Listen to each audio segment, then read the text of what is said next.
So hello guys and what's up mga katropa, mga ka-NGO riders at ka-59. Magandang tanghali sa Tropang Pasaway, magandang tanghali sa Team Merchandiser po sa buong Pilipinas. Dito po tayo ngayon para magka-shadow update muli dito sa Teodoro Street. Kung saan makikita natin yung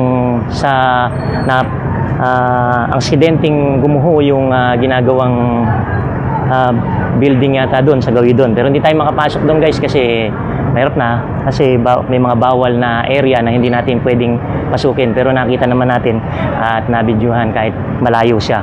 So yung guys, yung update natin dito, nandito yung mga kawani ng DPWH, andin yung mga rescuer, and then yung mga PNP personnel natin, ambulance, nandiyan din yung mga kawani rin ng barangay natin dito sa Balibago. Nandiyan tulong-tulong sila para i-search yung area kung doon ba sa area na yon, kung meron pang i-rescue doon sa ilalim na yun, nandoon pa, meron pa bang mga tao doon. So guys, no, tingnan natin yan. Tayo makalapit eh.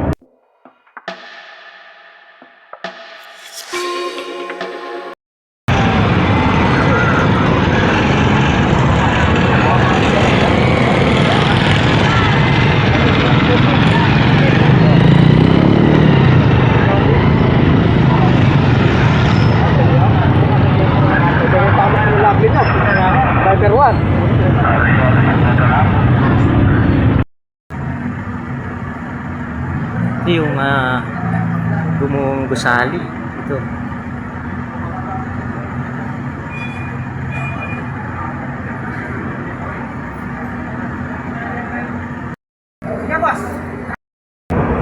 Ayan guys, tingnan natin. Nandiyan yung mga ng DPWH saka yung mga rescue, and then kita natin at may sasakyan doon, makikita natin na baksakan din, no? So mga bakal yan, kung ano-ano. Hindi ko alam kung may loop, may na yan, may pundasyon ba. Ayan. Sa lakas ng hangin at ulan kahapon, sinabayan din ito. Sabi nila dakong alas 2 daw yata ito nangyari at naganap, no? Ayan guys, so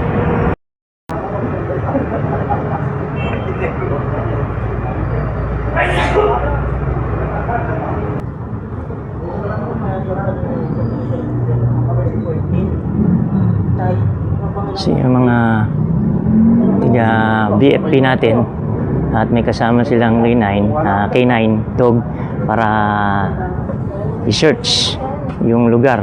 Ayan. Yung area kung mayroon pang talaga dito.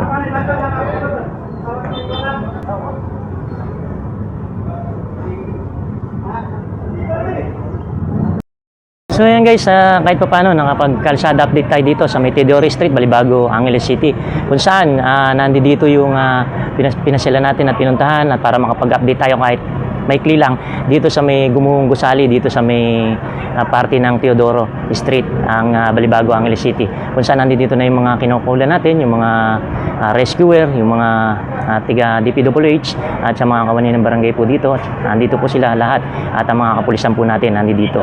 So yung guys, siguro dun sa lakas ng ulan kagabi at saka yung lakas ng hangin, hindi natin alam kung ito ba yung naka-apekto dito para ito ay aksidenteng gumuho at ito daw ay nangyari at naganap, no, kaninang madaling araw ng alas 2 daw yata, no? So guys, yun. So hanggang dito na lang po ang inyong katropa, ka-NGO, ka-riders at ka-59. So muli, ako'y bumabati na isang magandang tanghali sa lahat at sa buong Pilipinas, sa mga kapwa ko po NGO, riders at ka-59, sa Tropang Pasaway, sa Team Merchandiser po sa buong Pilipinas. Magandang tanghali po muli. Ito po ang inyong katropa, ka-NGO. Papaalam ng sa kalsada update. Bye-bye naman po. Bye-bye. Bye-bye.